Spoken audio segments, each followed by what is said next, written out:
Today we'll talk about the theme of Vandanam, of developing a habit and culture of prayers. For me, among the various books that are a part of our sacred canon, the Bhagavad Gita is the book that I connect with the most. In fact, many of the verses in the Gita, I feel like they are my personal friends. Of course, Krishna is not different from the Gita, but and just like when you have a close friend, you like to spend time with the friend. But then, as you spend time with that friend in different places, different contexts, different situations, you get to know more about that friend. Oh, when we are happy and how they celebrate, when we are in trouble and how they support, when we are going and doing something adventurous and how do they deal with it. So we come to, when we have a friend, we try to know that friend from different perspectives. And it's always a joy to know. So I have been studying and approaching the Gita from different perspectives. So currently I am working on a book of prayers inspired by the Bhagavad Gita. So broadly, the Gita can be seen as a philosophical book. And of course it is a philosophical book, not just a matter of seeing it. It is a philosophical book. The Gita can also be seen as this is how primarily we approach it, that it is establishing the philosophical foundation for spiritual life and for Krishna consciousness. Now, many people in India, especially in today's world, see it as a political book. That it is the Hindu counterpart to the Bible and the Quran. And by political, I'm not using a negative context. I'm just using it. Politics is the art of administration, and it is the book which Hindus identify with. It is also seen as a sacred book. Sacred book means, say, we put our hand on the Gita and we worship it. Now, Srila Prabhupada presented the Gita as a devotional book. That he explained how the Gita is having a lot of philosophy, but it is underlying and unifying it is the theme of devotion. So building on this theme of Srila Prabhupada follows, for example,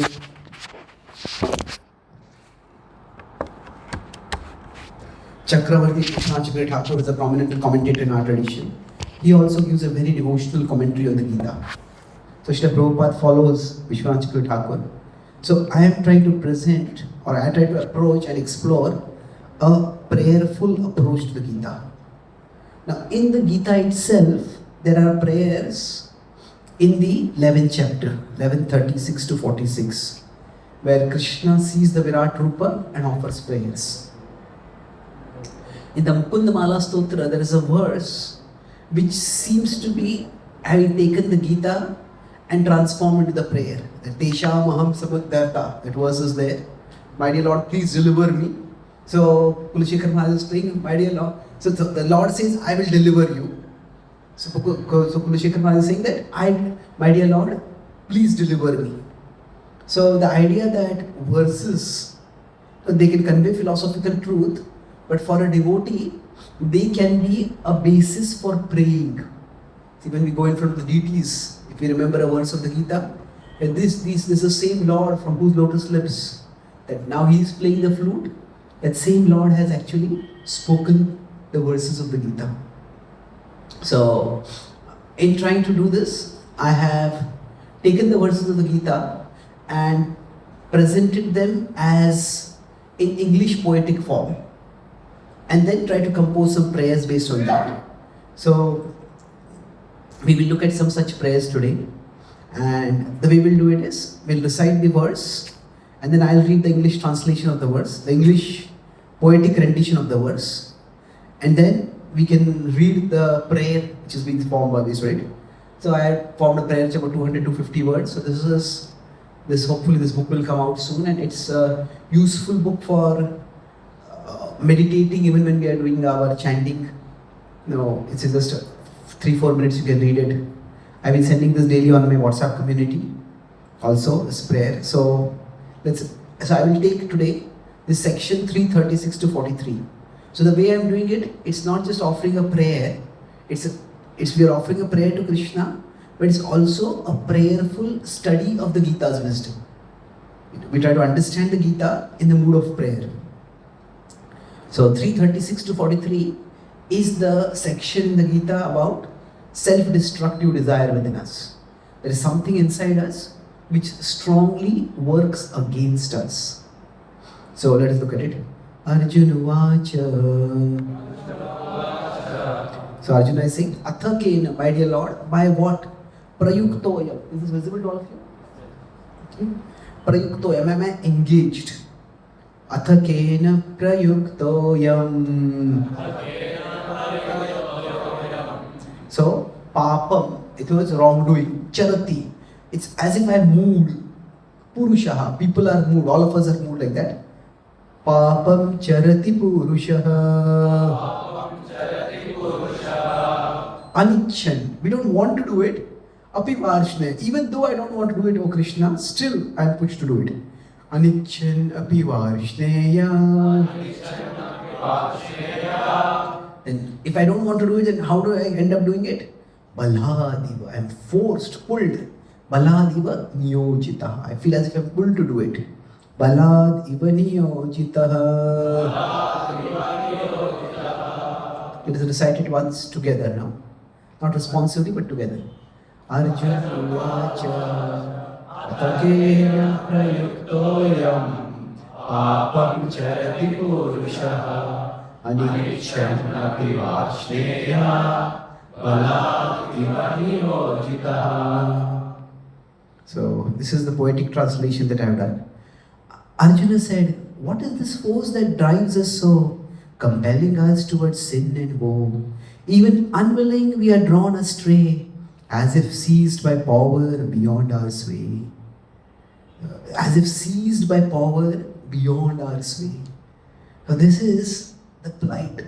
When I read the Bhagavad Gita for the first time, this was the verse that spoke to me the most. When I grew up, I was a bit short-tempered. And I was trying to control my anger. And it was quite difficult. Having a bad temper is a problem. But I had a second problem. I had a bad temper and I had a good vocabulary. So normally if somebody has a bad temper, if they just get angry, they just scream and stutter, and they can't, sometimes people just sputter and stutter in anger, they can't speak anything. Or they just yell incoherently. But if somebody is angry and they have a good vocabulary, they can just be so sarcastic and cutting. They can cause wounds that can last an entire lifetime. So I needed to get a handle on this. I was wondering, what is it that impels me like that? So then this verse spoke to me a lot. Do we have a second mic? Any chance? Yeah, you can pass it on different. All of you can read a little bit passages. So you can read first one paragraph. My merciful Lord, many are the moments in my life when I am forced to acknowledge that there is some force beyond me, mighty and malevolent, that takes control of my life. Yes. So, a spiritual growth is not just about chanting or praying to Krishna. It's there.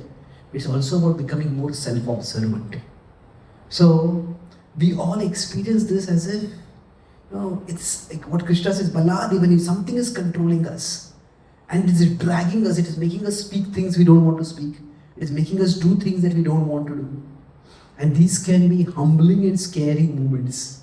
So there are many moments that come in our life like this. This is the mighty and malevolent force, Baladivan Yojita. Yes. Everybody can read one sentence. Pass on. Whoever would like to read the compulsion.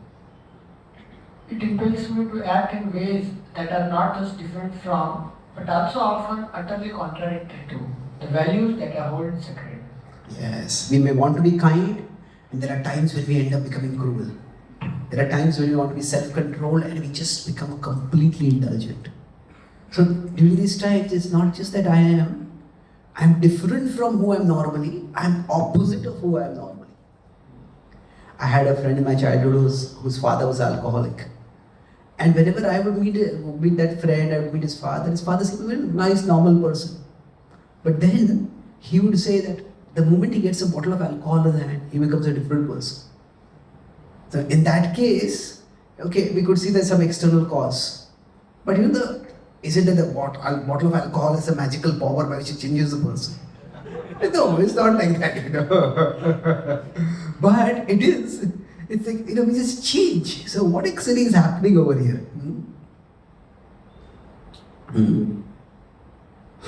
So now, on one side is what we are trying to understand here is that, see, our existence is caught.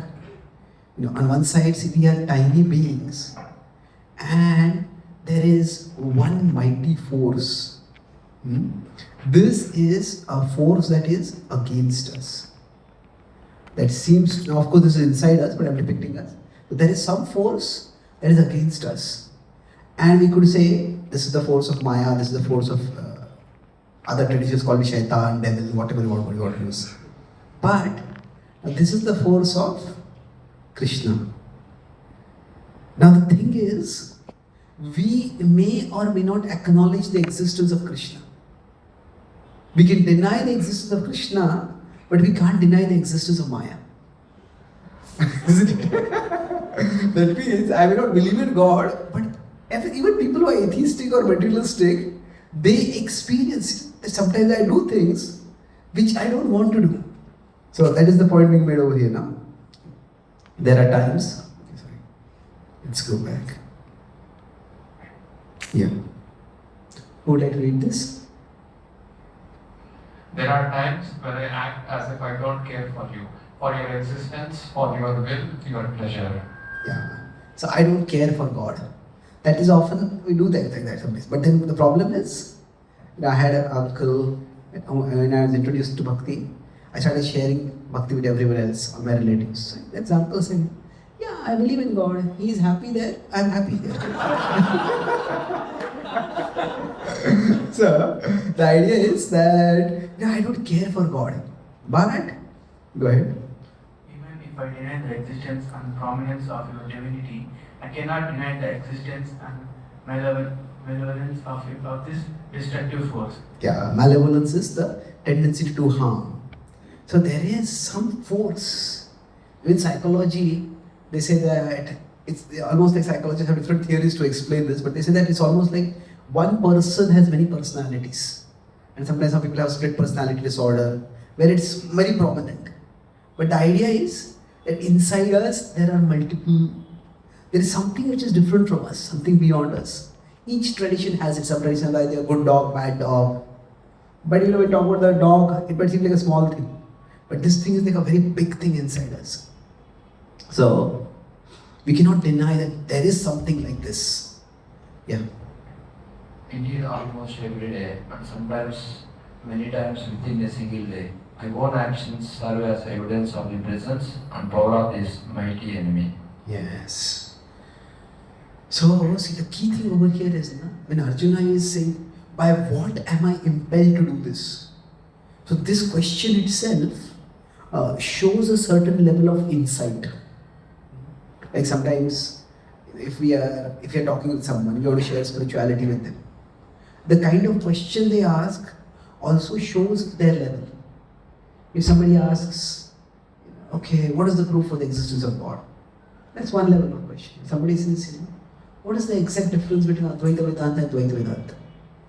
And that shows that person already knows something. For most people, Advaita Vedanta and Dvaita Vedanta, what do the words mean only? That's the first question for them, isn't it? And even if they mean something, why does the difference between the matter at all? So, see here, we all do things that we don't want to do. But for most of us, what happens when we do things we don't want to do? There are two reactions. One is, say, I want to go this way, but I end up going this way. So, where we end up doing the opposite of what we want to do. So, when this happens, it is we who have to make sense. Why? For ourselves and for others. So one is that we go to the one extreme of justifying. Hey, this is not a bad thing. It is like, some people say that, actually, they resolve, okay, I'm not going to do this. Maybe I don't spend so I spend a lot of time on TV, social media. I'm going to decrease the time I spend on social media. And you spend them now, again, continue mindless only. What happened? He said, I changed my mind. Well, did you change your mind or did your mind change you? Isn't it? So the thing is, sometimes you justify. And that's not very healthy. But the other extreme is, it's not a bad thing, it's okay, it's the right thing. And sometimes we just beat ourselves. I am such a terrible person. I am such a fool. I am worthless. Now, neither of these is like, I am not wrong and I am hopelessly wrong. It's like these two extremes are there. I am not wrong and I am hopelessly wrong. That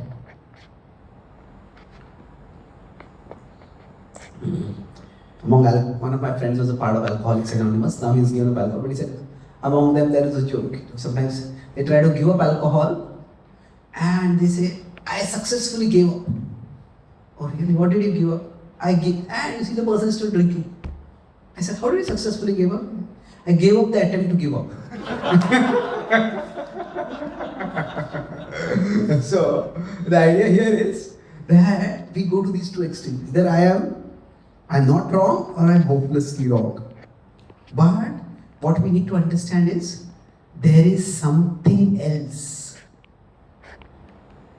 that makes me do it. Something else. That is the cause of my wrongdoing.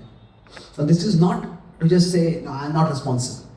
When somebody drinks alcohol and drives drunk, and the police catches them and say, actually there's something else that is making me do it. Well, the police will say, but you are doing it still. Isn't it? So in one sense, we are responsible, no doubt. But the point is, if we are to deal with the problem, it's important to understand this is me and there is something different from me. Then the question is, how do I get rid of that something? We don't want to beat ourselves up.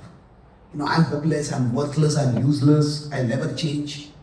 No, there is something inside me just caught a grip of me. And now I have to break that grip. So that question, what is it that impels me to do wrong? So understanding that there is something beyond me. This itself is a beginning of wisdom. So, we may not accept that there is a God. But you can say, we may deny there is a God, but we cannot deny there is something like a devil. Because due to something, we act like devils at times. Now, I'm not using the word devil in a positive way, we say daredevil. This is just a devil. Daredevil means somebody is like very courageous, sometimes foolishly courageous. But devil is something who's like a terrible person. So there is something else beyond me that is the cause. So therefore now, so what we've done is here, the whole verse is talking about what is it, Krishna, that impels me to do wrong. So then this is the place where the prayer comes up. You can read. Please, O Lord, bless me so that I can become more conscious of this invisible danger. Let me. So invisible danger is like, suppose we are walking on a road and there's water over there. We'll be careful. But if the floor is such a color that the water is not visible, and then we slip, then we know now, if we know in advance, if the water is this color of the water and the color of the floor merges over here, then it's not visible, so we have to be more careful. Who slipped and fell like this because of not seeing properly? Duryodhana, yeah. So if there is invisible danger or less visible danger, then we are actually more vulnerable. So we need to become more conscious, more cautious. Yeah. Let me be driven out of necessity for survival and self-protection to become ever more conscious of you, who alone are my ultimate protector from this inner danger. Yes, this inner danger. So in one sense, the more we become aware of the power of Maya, the more we become aware of our need for Krishna. So it's like, if I recognize what a serious disease I have, then I recognize the need for a doctor. So for many people, those who have, there are many different ways in which people come to Krishna. And we often talk about Artho, Jigyasura, Artharthi. So among them, the Artho, that among the distressed category that people come, many of them are people who are, who are afflicted by their own minds. They have very strong self-destructive drives. And there are these people who, they talk about Alcoholics Anonymous. When I talk with these people, they may not accept the idea of Krishna as God. But their connection with God, they have a really earnest connection, because they realize that there is a deadly force that can take my life and ruin my life. Therefore, they have this idea that the higher power as I conceive it. So, they may not accept the scriptural revelation of Krishna, but still the understanding that there is a higher power and I need to connect with that. That understanding is very important. And if we can get that understanding, so Artho, the distress to come to Krishna, the distress can be external distress, oh, this person is troubling me, I lost my job, or I got some sickness, that goes to be the Artho. But nowadays, many of the people who are coming to Krishna, the Artho is because it's like there is something inside me which is my enemy, and only you can save me from it, O Lord. So they have this 12 steps. So where how you recover. So first is that there is a higher power that has gripped my life, and therefore I need some other higher power to release me from its grip. So we could say that there is the power of Maya, and there is the power of Krishna. Now, it's possible that we have realized the power of Maya or not realized. That means that similarly the power of Krishna, we have realized it or we have not realized it. So now a devotee needs to be best situated here. We realize the power of Maya, Daivi Esha Gunamai, Mama Maya Duratyaya. This is extremely dangerous. But along with that, what do we have to do? We also have faith in the power of Krishna. So the power of Maya, when we realize it, we become careful. The power of Krishna, when we realize it, we become purposeful. Careful is, there is this danger, I don't want to get caught in this danger. Purposeful means, I need to have a purpose of holding on to Krishna all the time. That I need to stay connected with Krishna. I need to not forget Krishna. So a devotee needs to be careful and purposeful. Now, if somebody knows only the power of Krishna, power of Maya, and not the power of Krishna, then the person becomes hopeless. What happens over here is that there is something something inside me is destroying me, and I just can't do anything about it. What do? I can just maybe that I see myself doing terrible things, and I can't do anything about it at all. It's a very difficult situation to be in. Now, if somebody has not realized the power of Maya and has not realized the power of Krishna also, that person is really naive. Naive means, very ignorant. Like what you say is not ignorant, it's ignorant in a harmful sense. and they are very, very vulnerable. Because they not realize the power of Maya. Everything is fine. I drink, I enjoy life. Who cares for God? It's like some people, they say that. There's one American, there's a European thinker, he said that giving up smoking is the easiest thing in the world. I have done it over 100 times. So what happened over here? My person, I can give it up, but you give it up, it doesn't give you up. It catches you again. So that person remains very nonchalant about it. So that person is very vulnerable, they're in big danger.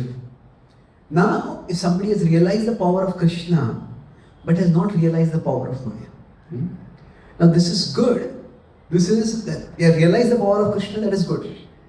Now we could say somebody is a pure devotee, for them Maya has no power at all over them. But that does not mean that they not realize the power of Krishna. Because they Maya, they have transcended the power of Maya. Prabhupada said that Shukdev Goswami was unaffected. In the first canto it described, he saw some women bathing and he saw them, he was not affected by it. But he says there, he was not affected. A self-realized soul is always careful to not get entangled by Maya.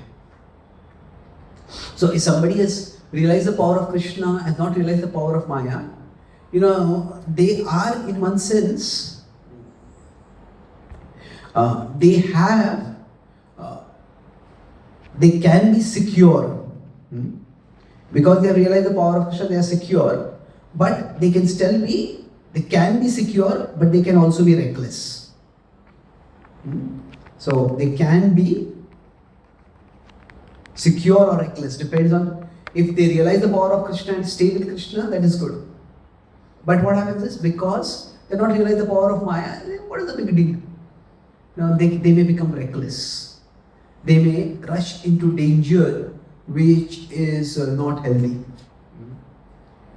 So, we all need to recognize that nobody is completely free from the temptations of the world. So, if we think, I know these temptations are never going to affect me, but they may affect me.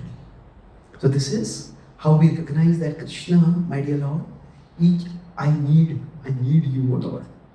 So, to feel the need for Krishna is extremely important. So, let us recite this verse once again.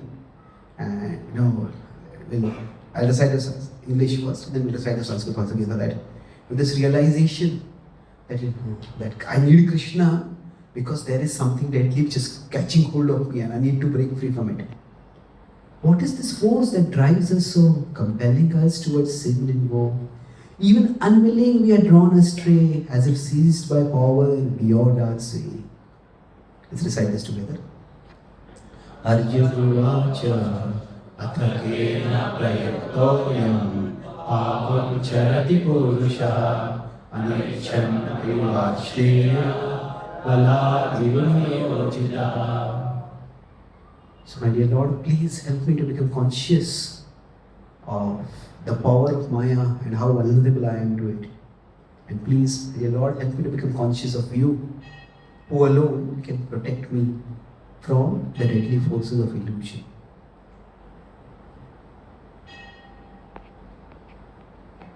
Any questions or comments till now? Okay, yes, please.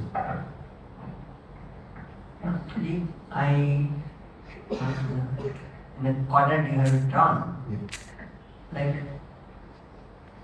these three are understandable, but the fourth one, like now. Which is the fourth one? Okay, like secular. 1, 2, 3, 4. 3, 1. 3, okay. Okay. You are saying that they are secure and they will not continuously be aware of the power of Maya, which because they are not being vulnerable to that. But how can they be reckless, Guruji? Reckless means, now pure devotees we say, Shukadeva Goswami, they are like beyond Maya only. So, I am not using the word here affected. I am using the word realized. See, I have said not realized. I am not saying not affected. Not realized means they don't know it only. Like, some people have this idea, You should try out everything in your life. You should try out. You should try out alcohol also. You should try out drugs also. Unless you experience it, how do you know what it is? But Prabhupada said, then try out eating stool also.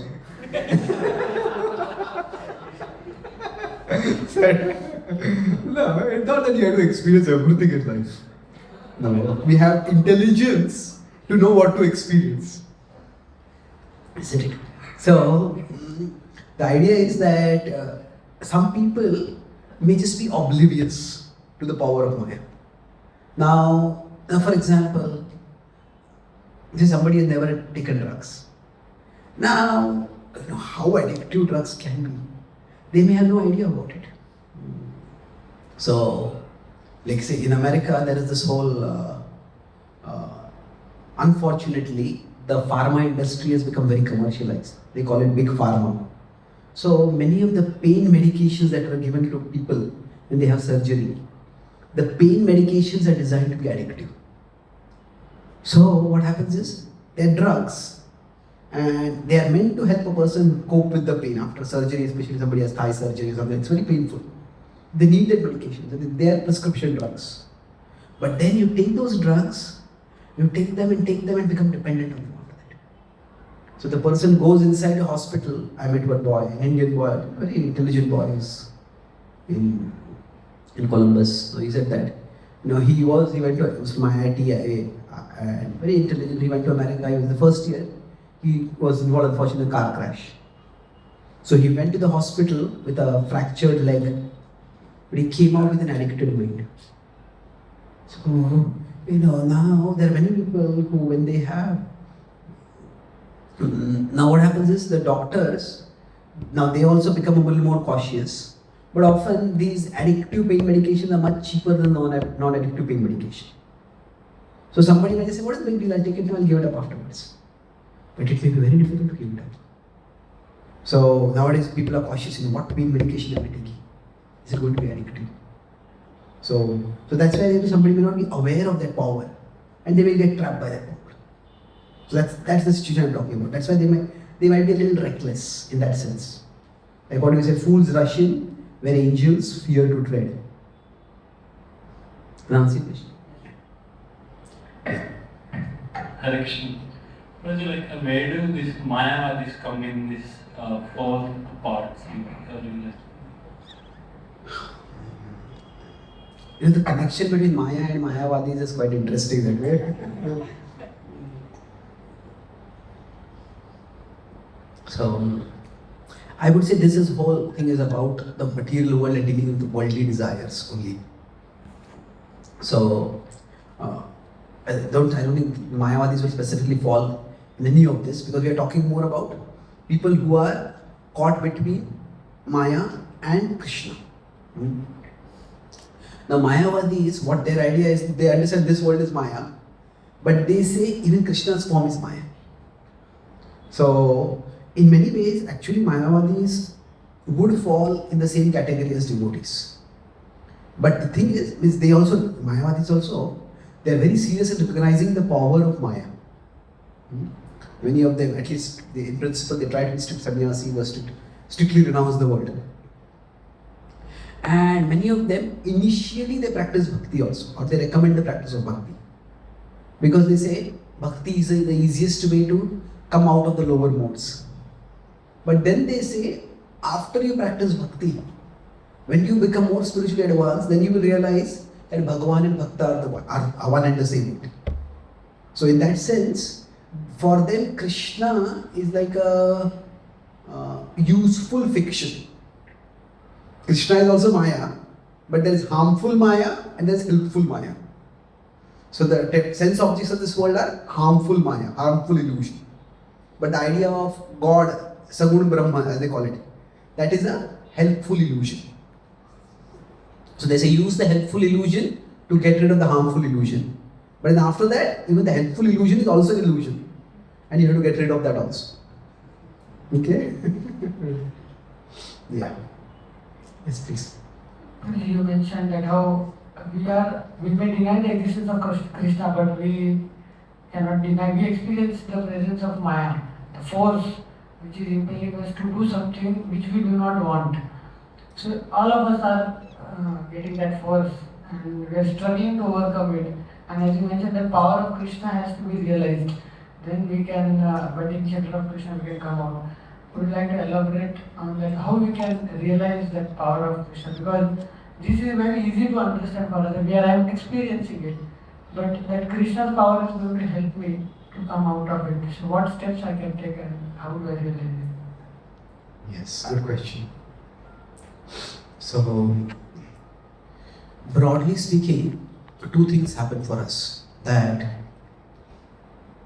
when we start practicing bhakti,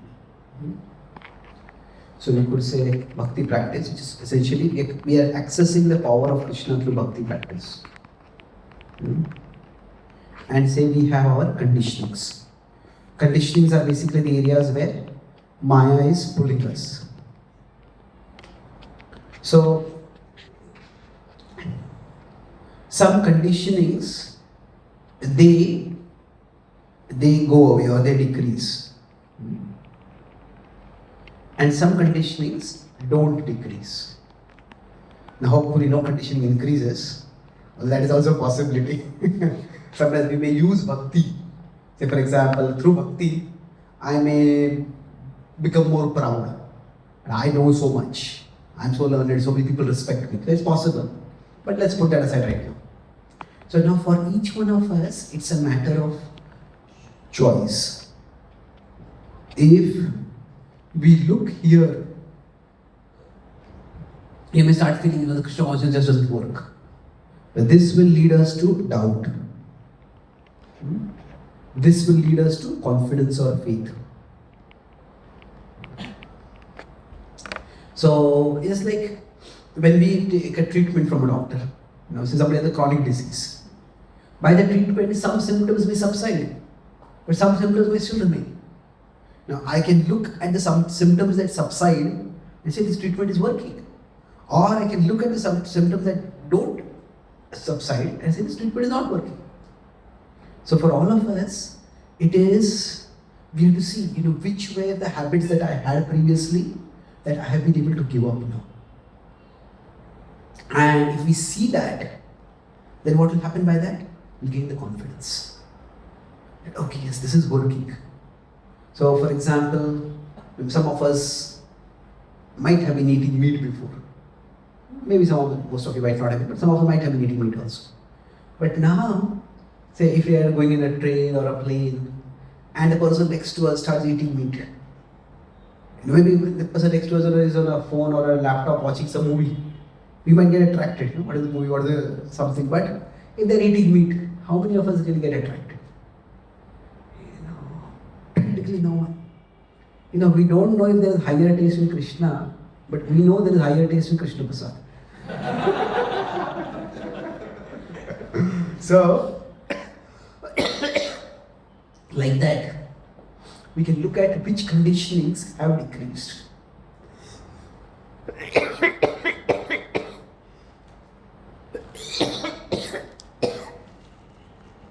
And thereby, we can have the faith that the process does work. Now, that's where the power of Krishna we see by that. Now, the power of, in some cases where the conditioning has not yet decreased, there can be many reasons. The main reason is that maybe that particular conditioning is more deep-rooted. So generally when it don't decrease, why? Broadly there are two reasons. One is they are internally deep. And second is we are externally exposed.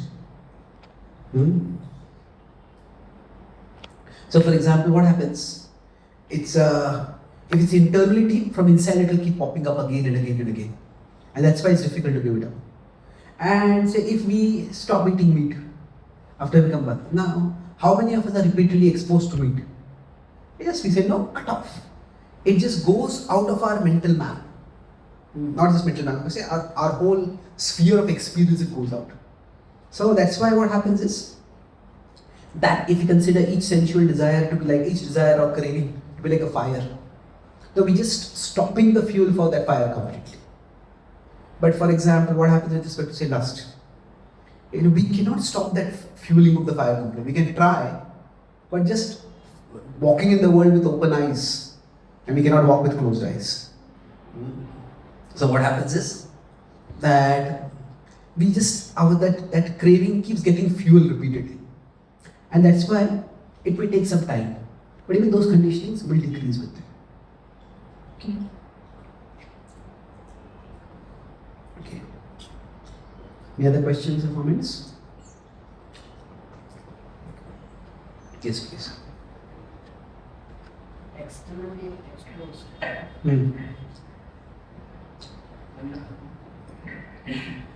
Externally exposed means why they are not going externally exposed? No, it's like, see, the fuel for a particular vasana can come from the karmendriyas when we indulge in it. But the fuel can also come from the jnanendriyas when you just look at it. So what happens is, we may not be indulging in, say, sexual activities right now, but sexual temptations, we are exposed to that. So in that sense, some fuel is still coming to it. With respect to meat, for example, there's no fuel coming to it at all. So that's why what happens is that fire just completely dies out. But with respect to other things, the fire doesn't die out so quickly. With respect to some conditioning, the fire doesn't die out. That's why it takes more time. Okay. Yes, please.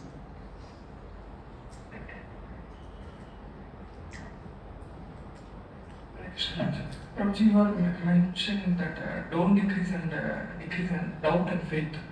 So, what if the person has more doubt and he is losing the faith, and what's his position and how to overcome that position? Okay. So,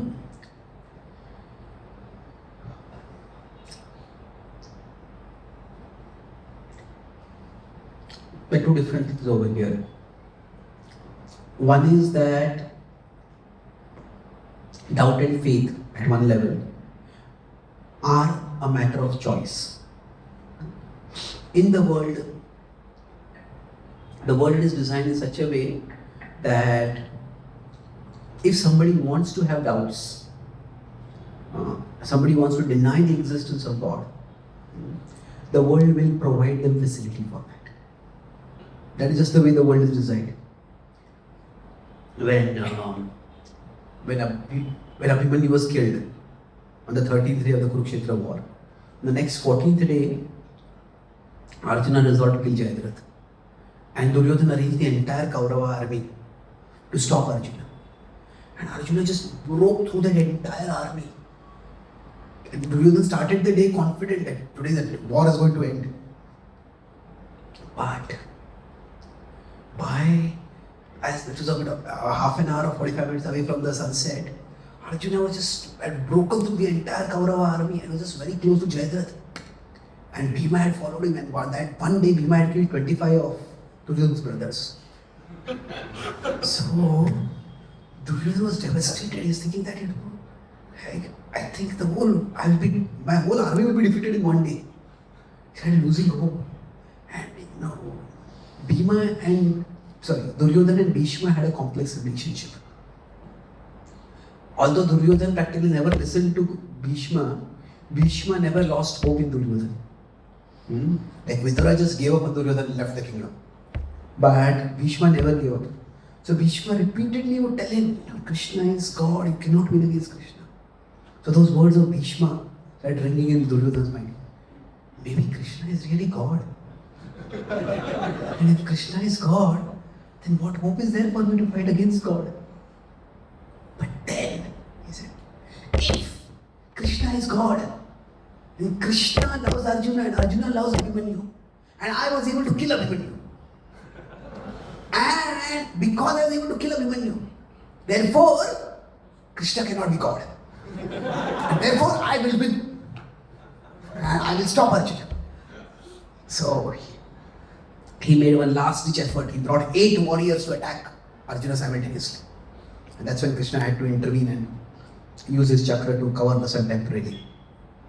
But the point is that in this world, if somebody wants evidence to deny the existence of God, they can choose that.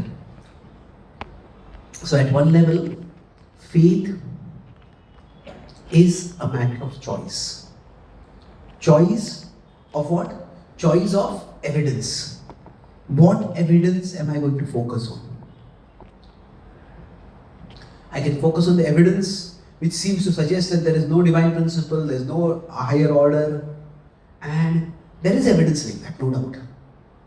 So, at the level of pure logic, no, atheism can be defeated, but it is not a knockout case. Somebody can make a case for atheism also. So, at one level, it's a matter of choice. What evidence am I focusing on? And then the second is a matter of culture. Now, you could say culture is also a matter of choice, but culture is more of unconscious choices.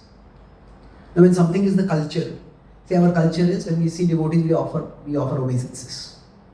Now, is it that something we consciously do that? Or we say Hare Krishna, or we say Prabhu, then it becomes a habit. So it's a choice, but it's almost like an unconscious choice. So faith also results from the culture.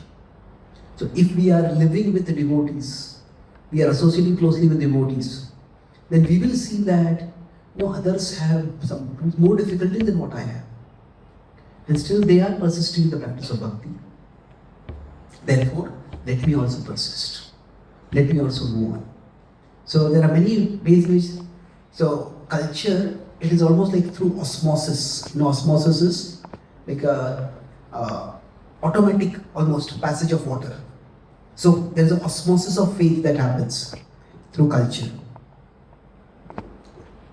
Just when we come in the temple, when we come in the association of devotees, you can hear classes and sometimes there are very faith boosting points that we hear in the classes. But even if there are no life-changing points in a particular class, just the act of coming together and hearing, learning, praying to Krishna, chanting, that itself leads to an osmosis of faith. So we have to see what is lacking. And is it that I am fixating on the evidence that is against Krishna too much, or is it that I am not in supportive culture? And through that, gradually faith can be developed.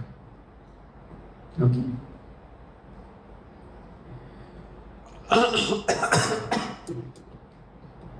Any other questions? Okay. So, I'll just make a couple of points and then we can stop.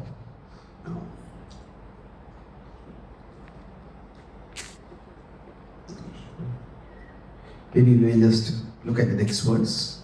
I'll take some points from the next words. Protect me from the desire that makes me reject the boundaries that protect me. So I'll explain what this means. It is that when Krishna says the desire is a problem, what is the kind of desire that is a problem? We all know this verse, so let us recite it together. Shri Bhagavan Uvacha Kamesha Krodesha Rajo Guna Samudbhava Mahashano Mahapapma Vidyayanam Ihavayarinam. It is desire that turns into, so Arjuna is asking, what is it that impels me to do wrong? And Krishna is replying. It is desire that turns into a relentless rage. Born of passion, it sees dharma's boundaries as a cage. All devouring, shamelessly sinful, a fearless foe to beware. Know it as the enemy lurking everywhere. Know it as the enemy lurking everywhere. So, Krishna says later, the dharma aviruddho bhuteshu kamosmi vartasha. It doesn't say kam itself is the problem. Dharma artha kama moksha, kam is one of the purusharthas. But here Krishna specifically uses kama with krodha.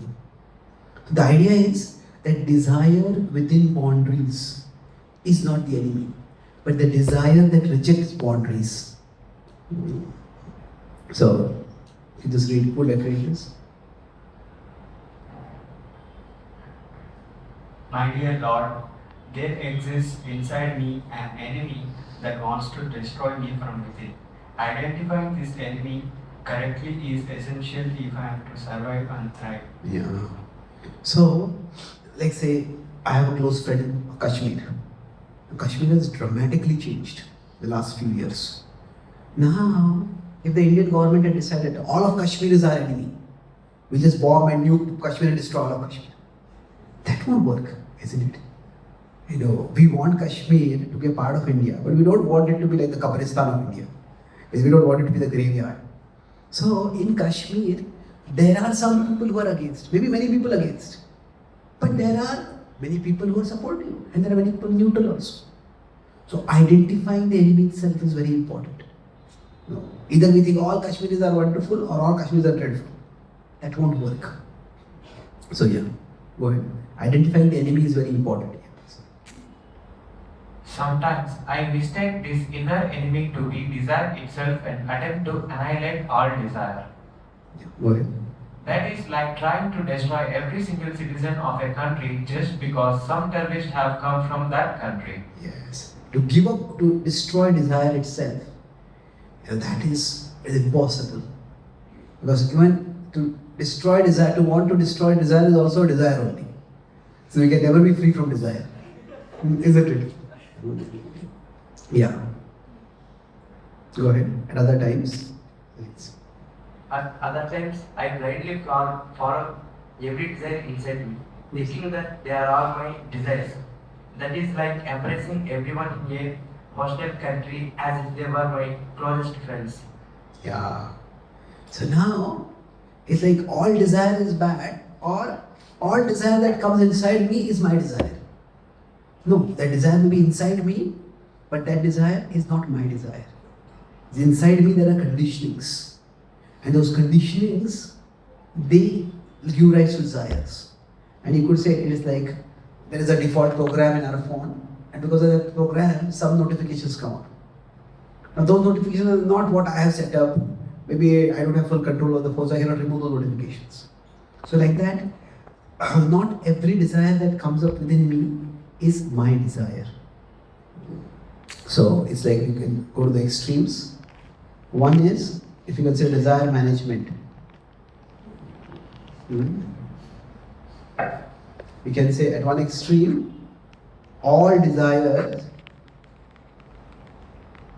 is bad. Another extreme is all desire is good. Good means it should be fulfilled. It's my desire, I should be fulfilling it. So every desire is an enemy, every desire is a friend. But both are extreme approaches. So what do you mean? Yeah. You, my Lord, help me discern what exactly is my enemy. It is not desire per se, but desire that rages against the boundaries of Dharma. Yes.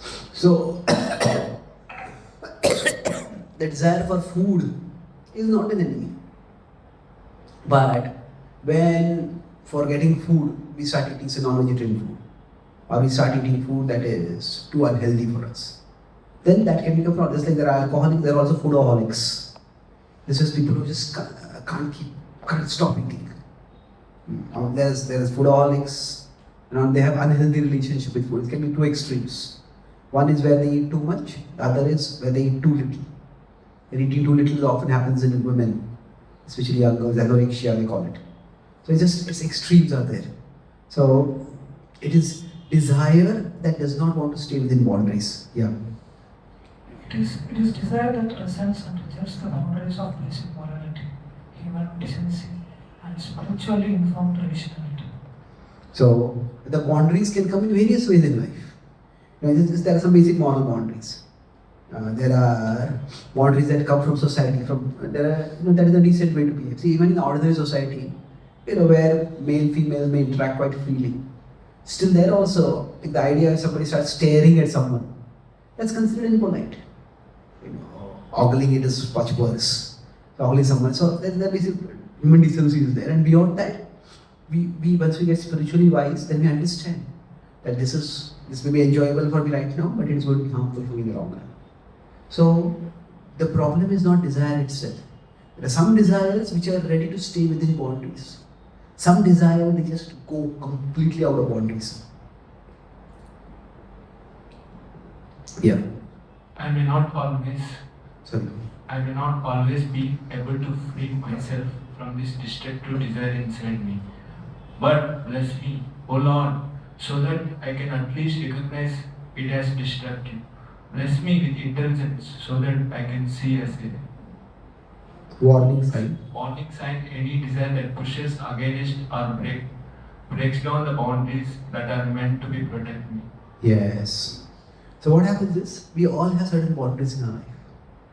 And so for the boundaries is, even if we all get angry at times.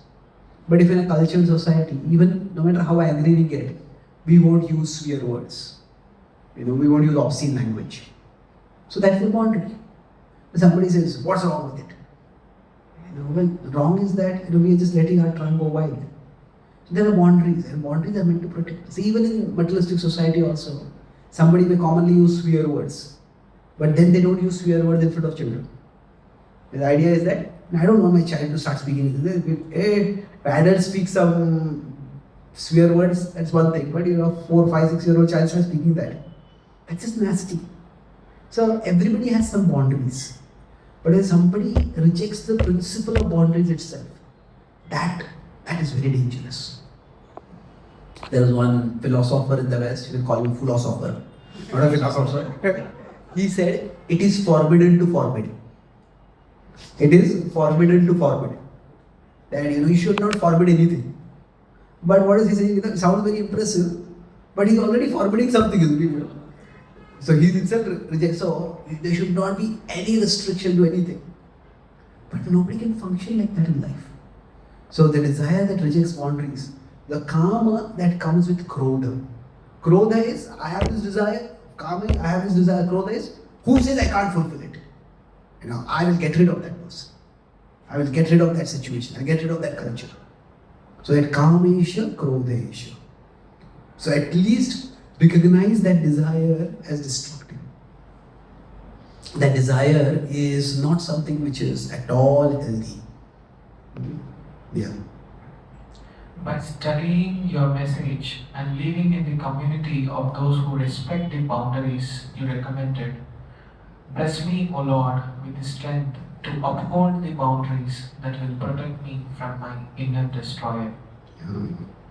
So, in many ways, the respect for boundaries comes by association with those who have respect for boundaries. Like say somebody grows in a culture where you don't really respect elders.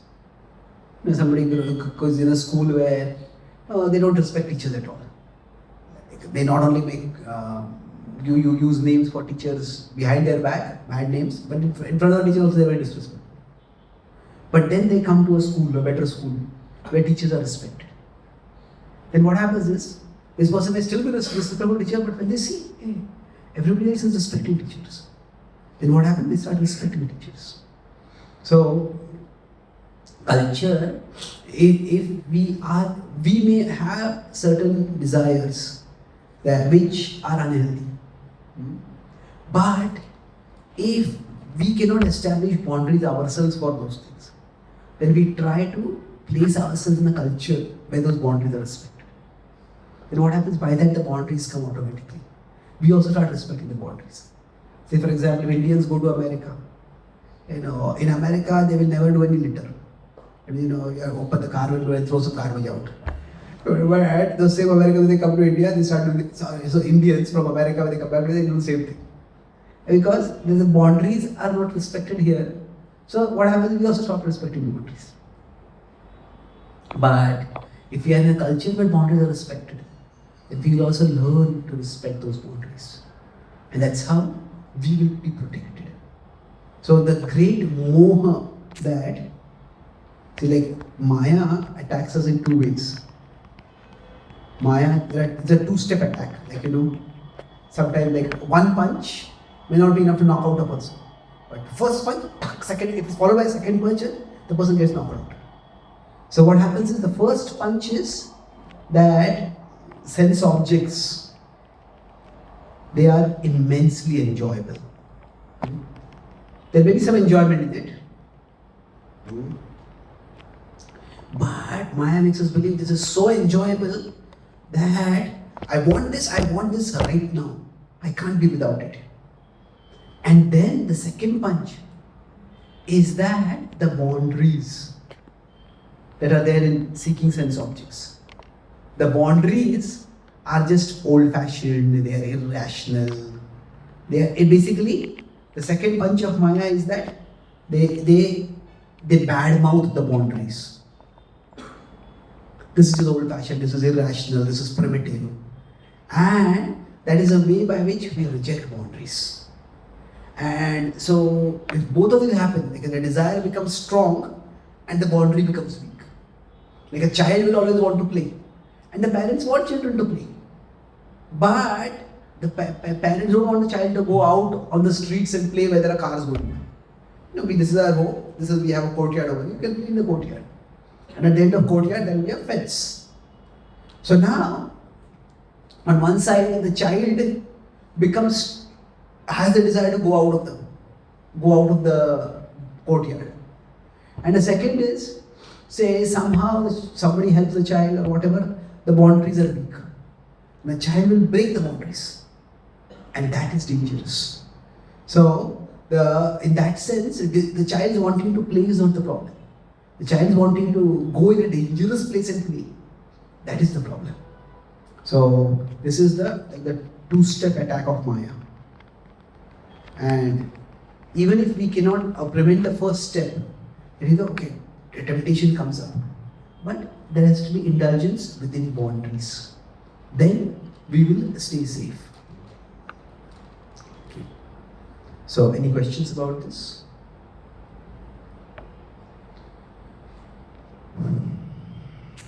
Let's recite this verse once again.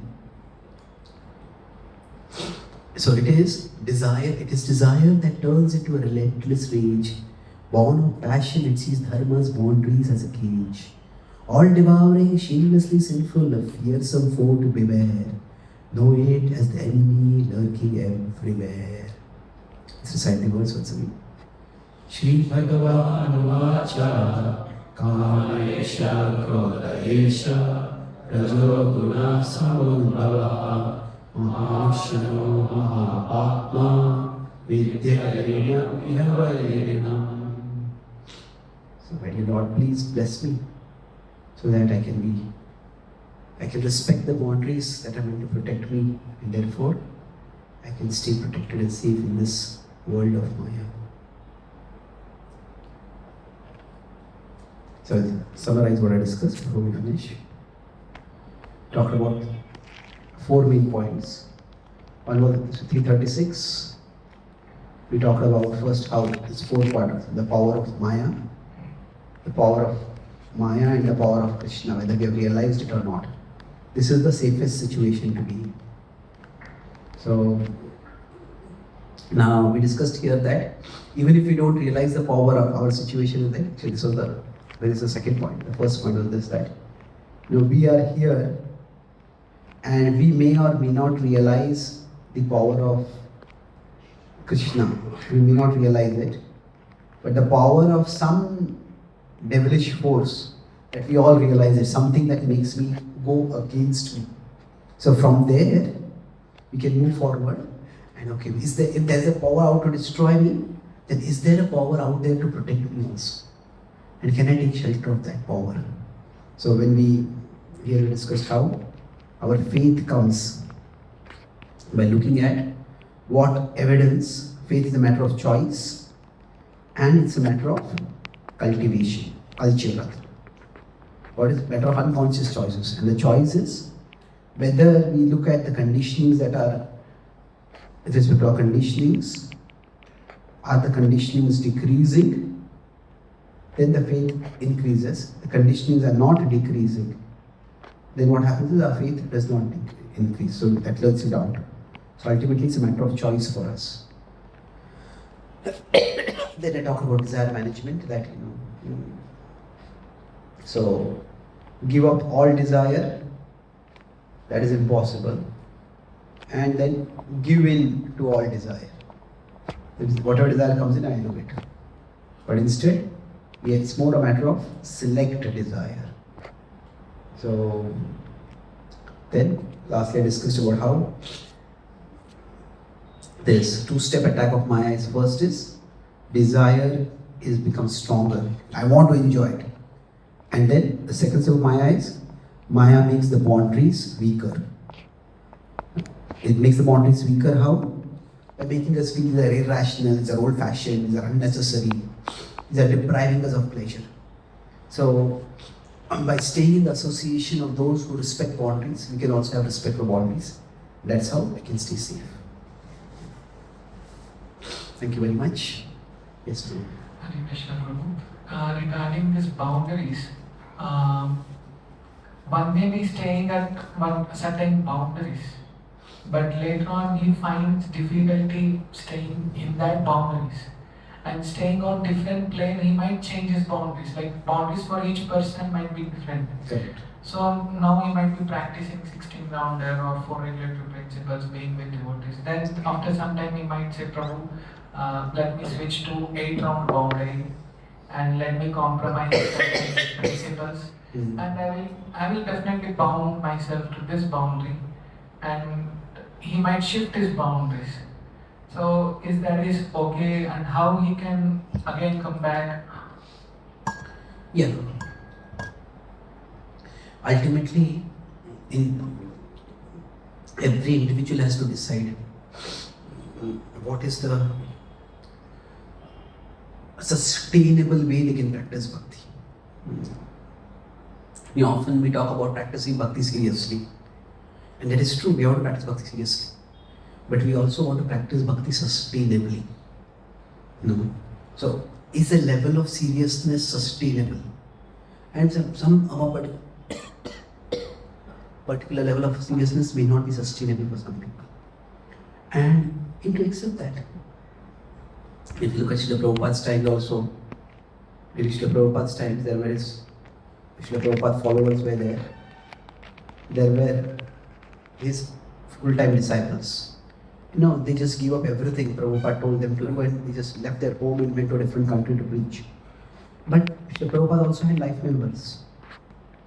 The life members, they didn't really follow any boundaries in one sense of 16 rounds, or most of them were in India, so the 4 principles were part of their culture only. But Prabhupada accepted them also. Now in today's world, most of our devotees are congregation devotees.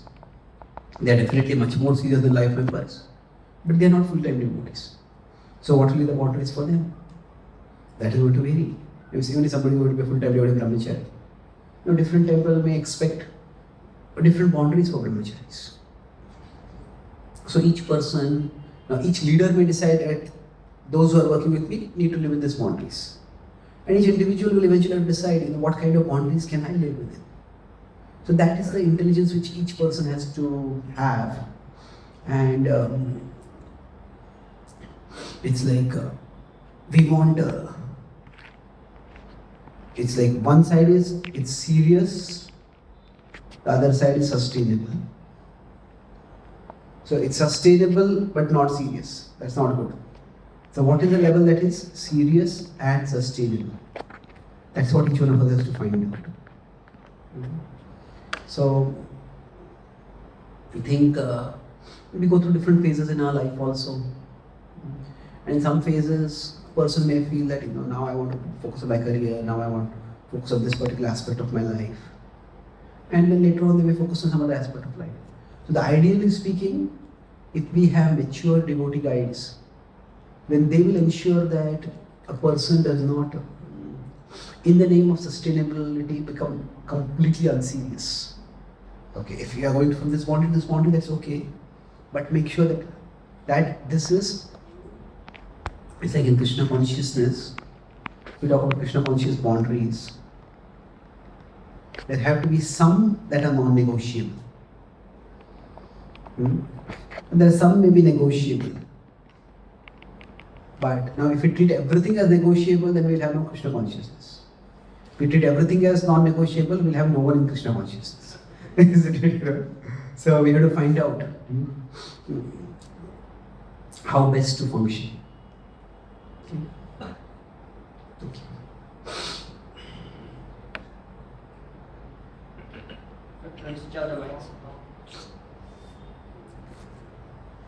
Hare Krishna, bro. Hare Krishna. So my question is that sometimes when we have boundaries, we feel we are suffocated. Whatever we want to do means there will be desires coming inside.